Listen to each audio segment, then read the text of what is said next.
सो हम लोग यहाँ पे कैलकुलेट करेंगे area of the rectangle with JavaScript code हम लोग लिखने जा रहे हैं, ठीक है। तो like we are going to calculate क्या रेक्टेंगल का एरिया कैलकुलेट करने आ रहे हैं। तो how to calculate area of the rectangle with the JavaScript code. So the first step is that कि like in this step we start by defining the length and the width of the rectangle, right?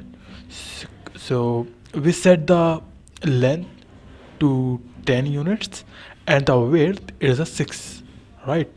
5 units, right? I took the 5 units, and you can replace this value with the actual length and the width of the rectangle you wanted to calculate the area for.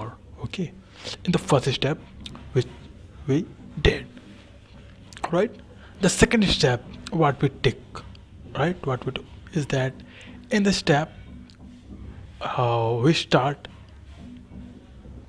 right? So you understand, right, the first step, I hope.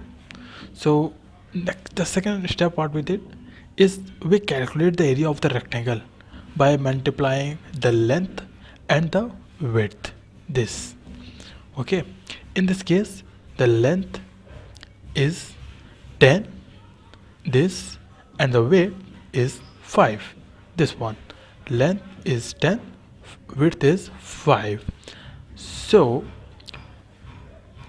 okay, the area will be is 10 into 5 is equal to how much? 50. All right, so square unit, 50 square units. Now the third step, display the area of the rectangle. What is going on there? Actually, finally, now we use console.log. We have to write it to display the calculated area of the rectangle. It will print message like the area of the rectangle is 50 in the console. In this one, it will print in your output. Okay, how much? 50. That is for today. Let's meet next video. Okay, I will come with the next code. So come guys in the next videos.